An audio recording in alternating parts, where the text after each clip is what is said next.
Welcome to the Our Vibes podcast. We are just four Latinas here vibing. Talking about the things that matter to us most, our experiences, our vibes. Hi, I'm Muffin. I'm Caroline. I'm Jennifer. And I'm Vanessa. Today's topic is a very important topic, and we're discussing growing up in our own skin. So what's the first question?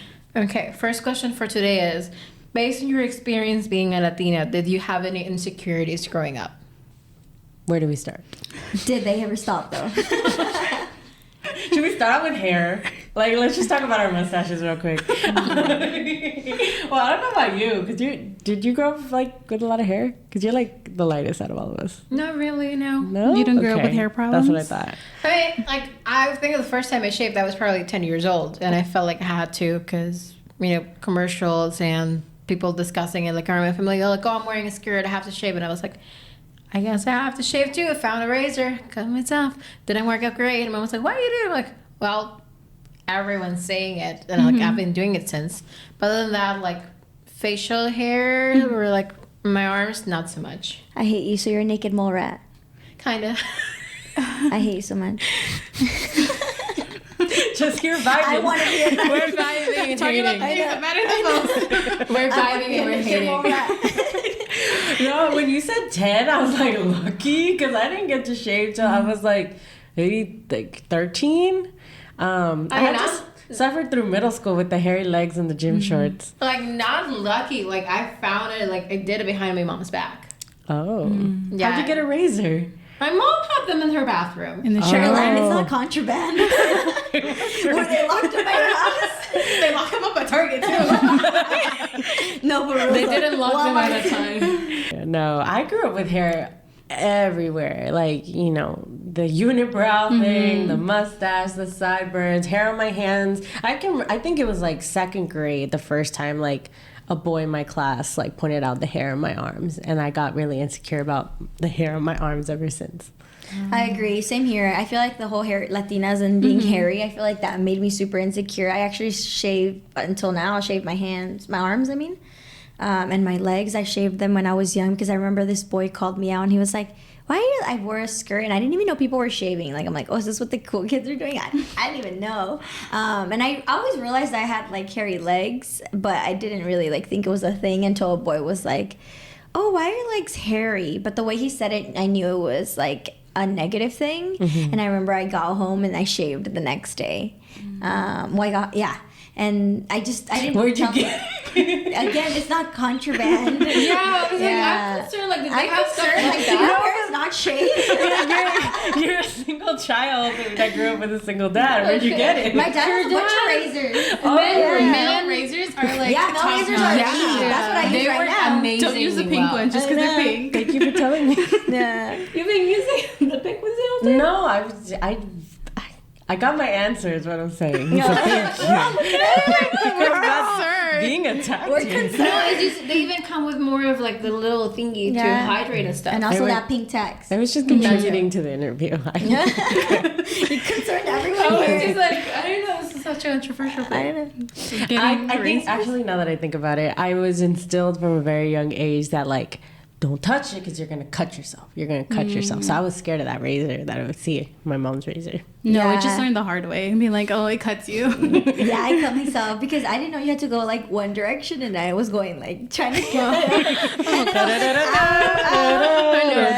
no, I definitely cut myself the first time. I was always pretty much a machona, so I got in trouble a lot, like just climbing the shit and getting hurt. So it's What's a not, machona? I know, I was about to ask that. What's a Not machona? a thing here? No. Pretty much Can you say it again? machona. All I heard was like buchona and I was like, damn, buchona at such a young age. I was like, what's that? It's like a Carol G thing, no? Buchona? ¿Es una bichota? Oh. No, buchona. No, that's like I've heard it, right? Yeah. I've only heard like buchona, like It's the also big, bad. like, It's a bad word. the only thing I've heard about buchona are like the Bleep, I big don't know. flower bouquets. That's about it. Oh, buchon. I don't know what it means. I don't know what it means, to be honest. I would just remember, that's what I thought you said. No, but machona is pretty much like a girl who acts very like tomboyish, So, like a or who tomboy? are doing like guy thing. So I was always like climbing on trees and like getting myself hurt and climbing over fences. And That's not tomboy. That's being fearless. No, I'm just saying like the word it was associated with. So it's not like mom was ever like, oh, be careful with this, because I'm like, I had already like gotten my head broken into a little stuff when I was younger. So I think like a little cut wasn't as bad. When we're younger, fearless. For real. I know. Yeah, me neither. When was the first time you shaved? I think it was middle school, because like PE, then we had the gym shorts, and then I didn't even realize it. I think everyone was like, when we got the gym shorts, everyone was like, oh, our legs are hairy. And then like little by little, all the girls would like shave. So it just like was a domino effect of being like, oh, a girl, like, oh, they're shaving because like they can see our legs. It's just like a domino effect of that. You guys get to wear shorts for gym? Yeah. Yeah. We're forced to wear shorts. You Yeah. say it like it's a privilege. No, I'm just wondering because that's not like for our gym clothes. It was sweatpants. I wish we were I wish we had sweatpants. sweatpants. It was cold sometimes, and we had to wear like the basketball shorts. Oh, well, it was hot as hell for us, so that's why I'm like, Oh, that's funny that you guys had that. never like 90-degree weather. Sweats were a privilege. That's why I was like, wait, shorts? Yeah. And also, I think it became a thing with men because I remember I shaved off my hand, like my arms, because I was hairy. And then guys, I remember one time a guy was like, hey, like I really like this girl, but how do you like tell someone to like shave their arms? So like they made it like a negative thing too. At what so age I was grew up- this? This was in high school. I was probably a freshman. I remember hearing a monkey comment. Yeah, Like like that in men middle don't school. like it's a thing within them to be saying that. So I feel like that makes you feel insecure too. Yeah. That was another, like, I don't know why I was made to be so fearful of shaving, but I was told never to shave my arms because it would grow back thicker. Oh, yeah. Yes. Everyone would say that. Is it Yeah. true? Yeah. No. Is it? I'm asking Jennifer. I don't know. I don't let it grow back. Oh. I've been shaving since I remember. I don't know. I've never let it grow back. So how do you know when to shave? I mean, yeah, but I thought The like stubble. I've never grown it all the way back like you're saying. I feel like in my little stubble. I don't know if that answers your question. Wait, so have you had to shave your arms? Have you ever shaved your arms? I probably did at some point, but I was just younger just because I was like, well, my legs feel smooth. Let me try my. It feels nice. I felt like I read somewhere that it doesn't. No, it doesn't. Yeah. The only That's thing a is, theory we have to I test. did it in high school, and I don't think it came out. Yeah. no, it's not thicker. It's just because normally the hair, the follicle, it comes out like pointy. When you cut it, it cuts it blunt, so Yeah. it looks thicker, but it's not really. It's just because it's cut like straight, not.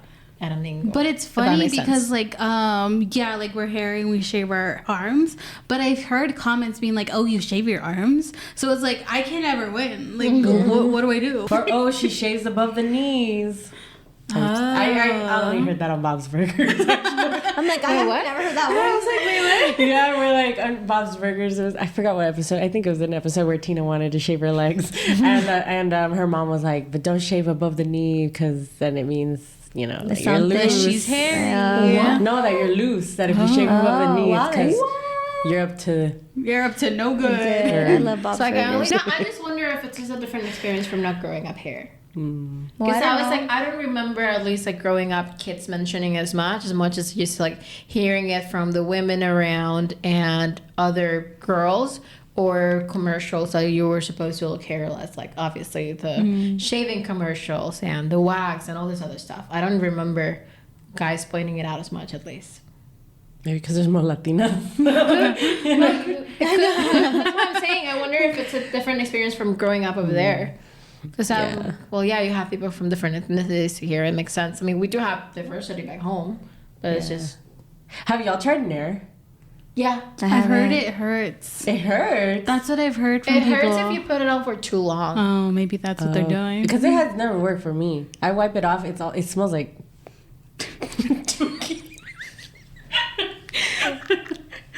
Sorry. It smells awful. But then, like, when I wipe it off, my hair's still there. I'm like, what the heck? I just wasted time. and It's money. worked for me, but I have to do it like multiple times for it to work. Mejor el razor. Yeah, might as well. I have another question. Growing up, I don't know how diverse your schools were, but did you ever feel like less than compared to your like white counterparts? Like, did you feel like, oh, I wish I had like colored eyes? Or of course you have colored eyes. She's like, what? I can't relate. You're the one that light is like I was everything like, else. not Caroline, but like us. So for the side of the room. Yeah, for the side of the room. Or just like, did you feel like you didn't like your skin as a child because someone else made you feel like you didn't like it? Not so much the skin, but definitely the like lighter hair and eye color. Because I don't know if that was a thing here, but there was back home every school like once a year they do like kind of like the Olympics games. And okay, and every grade has to go out and they choose like madrina and el caballero, and usually these were usually the blonder kids. So it was always like the prettier or like if they had lighter colored eyes, so who would get chosen usually. Interesting. Pretty privilege. How about you guys? For me specifically, I feel like in elementary school, I did go to a more diverse school, so there was different types of people. And it wasn't necessarily about, like, I never felt like, oh, I would like to switch, like, how, like, my hair or something. I feel like I always liked my hair growing up. But I feel like I did notice that, like, whenever we would, like, chosen to play or something, that some of the kids, like, didn't want to play with you. But I feel like maybe that's just more of, like, a racist thing. But I feel like it trickled to my appearance. I'm like, oh, why? Is it because I look different than them? Or, like, is it because my skin's brown and theirs aren't, type of thing? So then that helped, like, that allowed me to gravitate more towards, like, Latinos that were either, like, light-skinned or, like, brown even. So I guess I hung out more with, like, Latinos because of it. They're more welcoming. I had a POC friend, and we were hanging out with our white friend. She was like blonde, blue eyes, and we were like taking pictures, uploading them to our story. And her friend responded, "You hang out with white people?" As a joke, like, yeah, because it's like when we hang out with white people, it's like, you have a white friend? What's that like? And I remember like, I really didn't have like white friends growing up, and because I felt like an outsider when I did hang out with those white friends. But in elementary school, I remember this one. It was like, what is it? A villain origin story, or it was like Your villain origin story. Yeah, villain origin story, and like a point where it's like, boom, like a new timeline.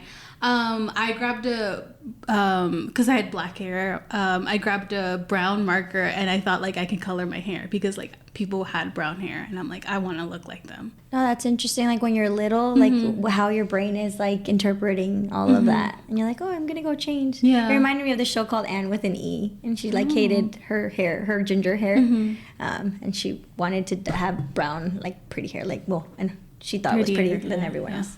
Caroline, did you have experience like that? I haven't actually experienced much with colorism. I never felt inferior until I think I started, like once I grew up as an adult is when I really started interacting with more white people, because I grew up in the San Gabriel Valley. There's a lot of Latinos. Latinos were always the majority. White people, they were like one or two per graduating class. But once I started working with like white people that would fit this kind of like influencer aesthetic is when like that was the first time color started like to make me feel some kind of way where I feel like less than or less pretty or XYZ. But I think it was even more with body image when like I didn't look like them. And then I struggled with body image too growing up. Like although it wasn't like colorism, I didn't feel beautiful compared to like my classmate because I was never thin. I was always kind of like chunky. And some people would be like, you're not chunky, but like I've just never been thin. I've never been thin. I experienced that with my family, especially. I grew up in a house with my mom, my aunt, my sister, and me, and those are four different generations. My mom's a boomer, my aunt's 70s, I think, lost. I don't know what that is. Gen X. My sister's a millennial, and I'm a Gen Zer. Yeah. And then, so they've all had like how the generation sees like thin and the perfect body. It's reflected on them, and then it's trickled down to me. So like they've always made me feel less than because I'm not like the perfect body, and it's very complicated when you're growing up because it's like, oh, they don't like me because I don't look like that. So I've always made myself smaller to please them. And now I'm in a position where I've dealt with it, and I've gone through the stages of dealing with that. But now that I'm in a position where now there's someone else after me. There's a little girl who's growing up, and I'm like, I'm gonna break the effect. I'm gonna stop the cycle here, and I'm not gonna make her feel less than because she doesn't look a certain way. I love that. Definitely with the body image stuff, it was something that I struggled a lot growing up. Still do. I actually had an eating disorder throughout high school, so I was always, like Carolyn was saying, like, I was never thin. I was always a little bit more on the heavier side, and it was something that was always commented. And if it wasn't commented about me, it was commented about other people, and it was always seen as something bad. So for me, it was more like Vanessa was saying, like, make myself smaller. So like I stopped eating. I wouldn't eat as much. I would give my lunch away, and it just got really bad, especially like senior year. That my mom noticed, and they took me to a doctor, and shit, Sherlock, obviously I was not doing good. It's definitely something that I'm still working through the therapy. At this point, it's something we're like, okay, no longer dealing with that, but still struggling with the body dysmorphia. I look at old photos now and I'm like, how the heck did I think that what I was doing to my body was okay? And people are like, oh, you look so good when you were thinner. I'm like, yeah, but I know, I look at that photo and I know I did not look happy. So, yeah. I think that's why it's so important. I love what Vanessa brought up about how she wants to be a better role model for her niece, and how it impacted her because of your parents. I think we don't realize like how detrimental it could be when like your mom or your dad or your family members are like, ay, no, ella está bonita porque está flaquita. Or even just the names, ay, mi gordita, mi flaquita. Like my nickname is flaca. Like I've been thin most of my life. And then around 2020, I put on weight because I wasn't going out, working out, and all this stuff. And then it's like they started picking on me for my food. Like they started picking around what, no, no te comes esto, vas a engordar. No, esto. And I'm just kind of like, or like, ¿te vas a comer todo eso? I've never, like, honestly, my whole life, I've never had, like, them try to restrict what I eat. Because, like, for them, the beauty standard is I always have to be thin. So I feel like my eating habits, like, I'm always careful with what I eat because that was my name, and because my family associates skinny people with being beautiful, I have to remain like that, because then I fear that, like, then you won't be deemed beautiful by society because of that. And that starts with your family telling you that. And I feel like it's our duty to, like, break that when we have our children and not focus so much on body image. And even now I have to, like, deconstruct my thoughts, because I feel like back then, and we've had a lot of education, like in college and stuff like that, and I'm so grateful for it. But I feel like they teach us to be fat phobic and to make comments about people. Oh, but she's like chubby, or she's this and she's that. And it's like, what did that has nothing to do with like their talent, their personality, their nothing. Like you're just labeling them that. And that just like what a shitty thing to say to somebody, you know? And you have to remember not to think that way just because your parents think that way. No, just to say it to someone else, but people might be like, oh, I never said that to my daughter. But yeah, but if you're looking at yourself in the mirror and picking at everything you say, keep making comments like, oh, I can't eat this because I'm watching my weight. The panza is always oh, no, like me voy a parar así para que no se me vea la panza. Déjame taparme. So I'm like, wear black. Like the whole closet's black. No, it's funny because my aunt, once we were like looking at clothes, like we were shopping, and she once said, I don't wear white because it makes me look fat. And then I looked down at me and I'm wearing white. And I was like, it's like a passive aggressive comment that they're like, giving. It was almost, passive aggressive, but I don't know if she noticed that. And you look at my closet, I think I only have like one white shirt, because like that comment like long ago, it's still in my head. Yeah, you're right. You know, I don't wear pink or red because it doesn't look good on brown people's skin color. That's how I grew up. So I don't wear it. Like, I don't like the color hot pink on my body. I don't know if it's just me, but the sweet spot, was told as far back since middle school, if you just lose 10 pounds, 10 pounds, te verías bonita. It was always just 10 pounds, just 10 pounds, just 10 pounds. And I was always striving to do that. And I was just talking to a friend about this the other day, how like it's sad but nostalgic. Special K protein shakes. They were my lunches in middle school. And like I would not eat food and I would instead drink a Special K protein shake because they were like super in at the time. And I ended up getting like really sick and like iron deficiency because I wasn't eating. I was just eating the shake. And then also those 100-calorie like Oreo thins, they were bomb. Dude, those are fire. I still eat those. But those are dieting snacks, and that's so sad that as a Saltine kid, crackers are my. I'm like I could eat a lot. Fiber ones. But putting that on a kid though, and it's Fire. Chocolate chip. and it's rough. Like I remember that, like we didn't have the Special K, but it was like instead of like if I wanted chips, my mom would send me sometimes like carrots, like baby carrots with a dipping thing, and like that was my lunch That was your lunch? Like that's it? for school. The whole lunch? Carrots. Damn. And was That, that or like a yogurt or cereal, but it was like that kind of stuff. was that her way of implementing like to stay thin or? Gotcha. Yeah. And I got to a point where I was like literally in high school, like my mom would leave and I would dump my breakfast down the drain. If I got snacks for my lunch, I would either give them to my friends and I wouldn't eat. I would wait for my mom to like leave the kitchen if I was having lunch, like after well, not lunch, but because I would get home from school like at 4. But I would put it back into the pan or stuff, or feed it to the dog because I wasn't eating. And I got to the point where I was very thin, to the point where I looked pale as heck. I like you could see like kind of like a bit of like bones sticking out. No, I was anemic too, but you could also like when people get to the, I don't know the term in English, pero se dice perfilado, like when you're thin enough, like part of the bone still showing up a little bit. Wow. Like your knuckles start showing a little Yeah. more. I know I can see like my senior photos and you can see my clavicle like so clearly, and I was like, they're like, you look so good, and I was like, I know that what I was not happy with how I felt or even how I looked, and I thought I still needed to be thinner. So it's not a place I want to return to. I was Gonna say that happened. I was in that space for a while, and I remember people were like, I would tell people like, it's because I'm fat, you told me that I'm fat, like me estás llamando gordita and blah blah blah, and they're like, they're just words. I'm like, you don't realize how like those words affect people. Yeah, to piggy off that, that's what I was gonna bring up. We thought the same thing. I was like, we're like synced.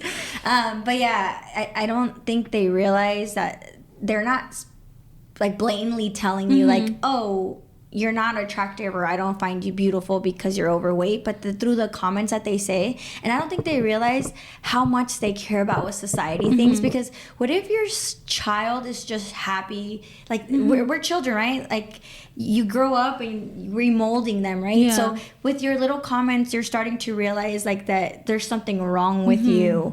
And what they really just care about is like what others people are thinking. Like, I don't know in the case of your mom, but they're probably just like, oh, my child would be more beautiful, or people would think they're more beautiful if they were thinner, or if they were something, you know, like. I grew up always wanting to be in the entertainment industry, and I would get told, si quieres estar en la tele, no, you have to look skinny. If you want to be in the industry, if you want to make it, people on TV can't look like that. And I would get that comment a lot from my mom too. Like I was doing theater, and they're like, you're being on stage and you're looking like that. Like that's awful. Yeah. I think it was like, I don't know if it was much like that, because I didn't get like that kind of stuff, but it's just diet culture is very rampant in Latin America. From No one has ever said this to me, but I heard other people in Mexico say, ay, cuántos kilos sin verte, and I was like, Yeah. Excuse me? No, the Hispanic culture is like ruthless when it comes to weight. I mean, Like, the weather ladies are like, yeah. I think it's not so much that, but also the diet culture, how rampant it is in Latin America. Que las dietas, que el Herbalife, que si los licuados, que los jugos verdes, que las fajas colombianas. oh, las fajas colombianas. But see, it's just like the way, like the links they'll go to be thin, or like that perfect person or body that they grew up also. But the thing is, like, those tactics that like they've grown up with that, and it's predatory. Yeah.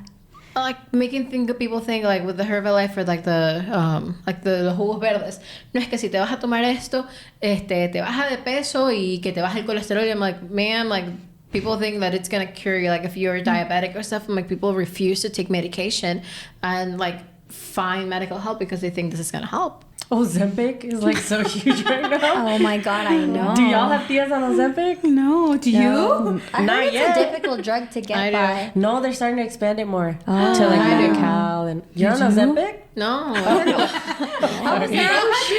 have Ozempic access dealer. or- I have a family member. Oh, you have a family member on it. Is it working for him? Yeah, Celebrities use Ozempic's es que las supposed to work. Kardashians, the It's a Kardashians use diabetic them. And I was medication. like, I recently saw that and I was like, you okay? It's for diabetics. That's what I heard. It's insulin. It's insulin. Oh, but people Yeah. are using it for weight loss. And then- Yes, Yeah. because if you don't have diabetes, it's so what they noticed is that people that didn't have diabetes that were taking it were getting what how do you say it? They were losing weight. Yeah. Versus someone that Because was it diabetic. reduces their hunger. Oh.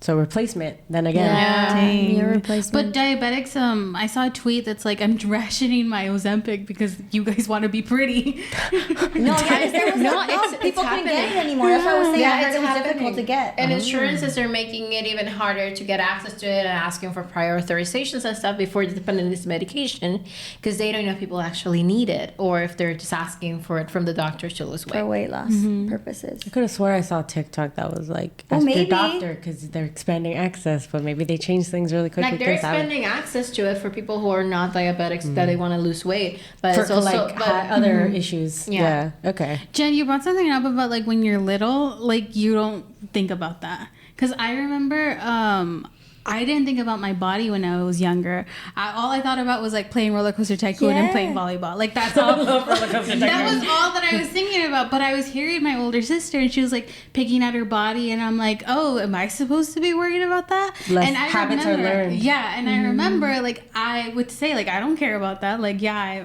might be like a little chunky here and there, but like whatever. And then I remember as I started getting older, I started paying attention to more of that because it's like, oh, I guess I do have to pay attention to my body. And also, like, I caught myself doing this when my friends had children. Ay, mija, estás bien bonita. Or like you always have to make, and not, that sounds like not a bad thing, but you're really focusing on their beauty when you're commenting on them. And I didn't realize that was a bad thing to do. So, To like, give them confidence? Or like, No, like No. making comments about their physical appearance. Yes. Instead of you but could how be do you like, build their confidence on their, how do you like tell them that they're beautiful without? you can compliment like You're so like, smart. like you're Yeah, smart. their I love how talents or their beautiful skills. how beautiful your soul is. I love your laugh. You're so confident. You're so So smart. you shouldn't tell your kid that they're beautiful? No, like you No. should, but not because of a specific thing. Or like, oh, you're beautiful when you do X, Y, and Z. Or like that color doesn't look good, and you like that kind of comments I'd say. What do you mean, Jennifer? yeah, no, she's right. Yeah. You just have to be careful in the way that you say it. Like, really analyze where that's coming from. Like, obviously, like, maybe someone got ready to go to a great event. Like, wow, you look stunning. You look this. You should dress up like that more often. But don't make it like the whole personality where it's like, oh, you're so beautiful, and then you're not telling that to another child. But you're it's like, also do you see how that's really different? smart. Yeah. Or like the typical comment when people are used to seeing you with makeup and they're like, and you don't wear it for once. So like, are you okay? You look sick, or you look Oh, fat. you look tired. Oh, I hated growing up and the kids saying that. You know what? You just triggered me right now. I got that at work once, and I just stopped Oh, yeah. wearing makeup altogether because I was like, I don't want people to think I'm sick. I made a face because whenever like I have an important like client meeting or like I need like people to be nicer to me, I make sure to put on makeup because I know it works. People are nicer to me when I wear makeup. Yeah, you're right. They respect me more when I wear makeup. It sucks, but like I also know like that's what I gotta do, and then it works every time. But see, that's just because you're associating beauty. Like it goes back to that society values beauty. Yeah. So if you're like all dolled up ready, they're like, oh, let me listen to this person, you know? Yeah, it's true. Yeah, that's why I don't wear makeup at work. So like, you know, I they keep them respect guessing. me. They respect me no matter what. But speaking of makeup, when was the first time you guys wore makeup? I started wearing makeup when I was 16, but it wasn't anything crazy. It was just curling my eyelashes and mascara. Occasionally eyeliner on like really big occasions, but not really because I wasn't a morning person. But as I grew older, it kind of just stayed because I built that habit. But yeah, I feel like I would have never worn it unless like I didn't start associating it with beauty. Kind of what Caroline said, like, oh, when you got ready, people paid attention and people listened. Was it like your other girlfriends that taught you how? It's funny because all my friends don't really wear makeup. Yeah, I just got, maybe I got blessed. No, that's right. No, just kidding. No, there's people that are makeup artists and they're super talented. But yeah, no, my friends didn't. But yeah, maybe they said comments or they started wearing it and I picked it up. But yeah. What about you guys? When did you guys wear makeup? Also 16. And it was just like, everybody starts with just like concealer, foundation, and then mascara, maybe do my eyebrows. And then in college, I really like got into the 2016 eyebrows and had my Angry Bird phase, as most people did. Yeah, college, huh? Yeah, college. Me too. For college, I finally wore foundation and I regret it every single day because I'm like, oh, you felt pretty without it. Like, why'd you wear it? Because now I don't feel like my face is nice without it. I had skin issues in high school. I would pick at a lot of scabs that I had like really bad scarring on my forehead that I never thought would go away. Thank God it did finally. But that like is why I really started getting deeper and deeper into makeup because the scars just like wouldn't go away and I wanted to cover it and feel beautiful. I didn't start until what year is it? 2024, 2022. Really? Yeah, until recently. Because, like, honestly, my mom didn't wear makeup. And I think, like, that trickle-down effect, like, I didn't see a reason for it. And then my sister started wearing makeup until she was, like, 25, I think. And I saw it, but like I saw that she didn't do it right. And like when you start makeup, you don't do it right, obviously. Well, not when you're 25 starting for the first time. Because our moms didn't like emphasize makeup on it, and like our friends too. It's like some of them were wearing makeup, but it's like, oh, it's just not my thing. And then I started like experimenting little by little and being like, okay, like I don't like putting a lot because it's like I don't feel comfortable. Like that's not me, and I think that's an effect of like because I started so late, being like that's just not something that I want to do. I love that. I'm gonna tell my kid, we don't need makeup in this house, and then I'm never gonna wear it. Skincare though. It's expensive. I know. But there's also sorry. No, I was just gonna say skincare. Like it's expensive too, but it pays off in the long run. When did you start wearing makeup? Probably around 18 or 19. I wasn't allowed to wear makeup growing up. So, like, if I got caught, like, putting nail polish on my nails or, like, wearing, like, lip gloss or stuff, I would get in trouble. So, that was a lot. I think, other than that, just maybe, like, just very few little mascara, like, for my graduation photos. The only times I got, like, makeup done growing up was professionally for my para mis 15 and for my graduation from high school.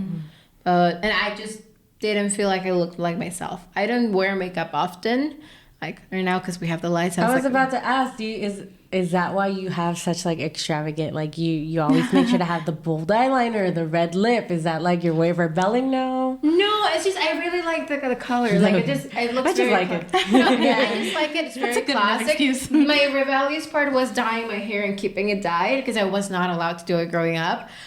So when I first moved here, my dad took I think like a month or two to move here because he was still working when we did. So I was like, well, I'm out of my diet side. Let me just dye my hair. And I haven't stopped since. I love that. I actually really like how makeup has made me feel. Like I feel like learning more about makeup has allowed me to like find certain parts of my face to be really beautiful that I didn't before. I was like, oh, when I like accentuate this, like I already have this really nice thing, but like makeup helps me feel even more beautiful in this way. And so I have found makeup to be empowering in this moment of my life. Yeah, I love makeup. Like, don't get me wrong. I find it really fun to see people doing like they like the huge things on TikTok, and I was like, I wish I could do that, but it's too much work. And after that comment that I got at work once, because I'm like, and I don't like heavy makeup because it just, I have sensitive skin, so it just throws my whole skin nuts. But I got to come in when I went to work because I forgot to put like a little bit of finish. Like, are you okay? You look sick. And I was like, I just forgot to put makeup. So I was like, no, I'm going to make a point not to wear it often because I don't want people to think like this is how I look permanently and then see me at another point and think there's something wrong. Like, I want to feel confident in how I feel. But sometimes I just feel fun. Or, like, even if I'm around the house, I just feel like, I just feel like wearing a red lip and I'll go for it. How has your community affected the way you see yourself? I feel like social media has helped me a lot positively. Like seeing other Latinas or people that look like have my body type and like can style and dress well or can do makeup well. I'm like finally able to see myself thanks to social media that I like. That has been empowering for me, and seeing other people that kind of look like me and I think they're beautiful, that has helped me see myself as beautiful. And also with social media, like maybe it can negatively affect how you see yourself, but also like if you see people are having fun, you want to have fun with the way you look. Like I will dye my hair, I'll dress this way, I'll do that. So it's like I think it's a very positive thing too. It definitely depends on the content you're consuming. Like Caroline was saying, at first, like if all you're seeing is people who don't look like you, who have a very normative body type, well, yeah, you might feel worse about how you feel, like how you look. But if you start following people who like have your style that you like, have a similar body type with like yours, and like who are a little curvier for me, and it's like, well, I can see them and like see beauty, but why can't I see it on myself? And it's definitely been a work in progress.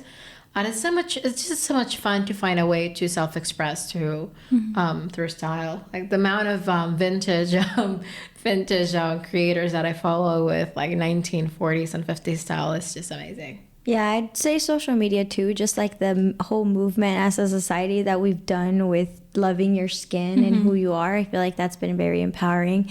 The diversity in media as well, just like from content creators to commercials to TV, and seeing how people that look like me are styled. I'm like, oh, I've never explored like trying that. Like maybe I should, because I'm like now seeing it. Yeah, like beauty promotions being more inclusive. Yeah, or like certain makeup. Like I even want to explore certain makeup or like hairstyles, like you mentioned, or like specific outfits because I'm seeing it on someone else. Yeah. So yeah, I definitely been helpful. Also, just the conversations that are taking place within our community about stopping like those conversations from happening and breaking that generation about focusing so much about our bodies.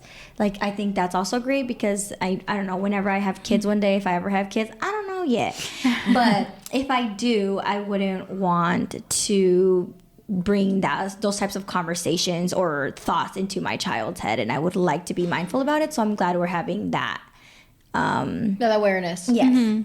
So how would you guys say your beauty standards have evolved I think since you were a kid? Yeah, since I was a kid. I think as I was a kid, people would say the comment, I'm like, oh, you have brown skin, make sure you don't wear color. And now like that's all I wear, color, like on color.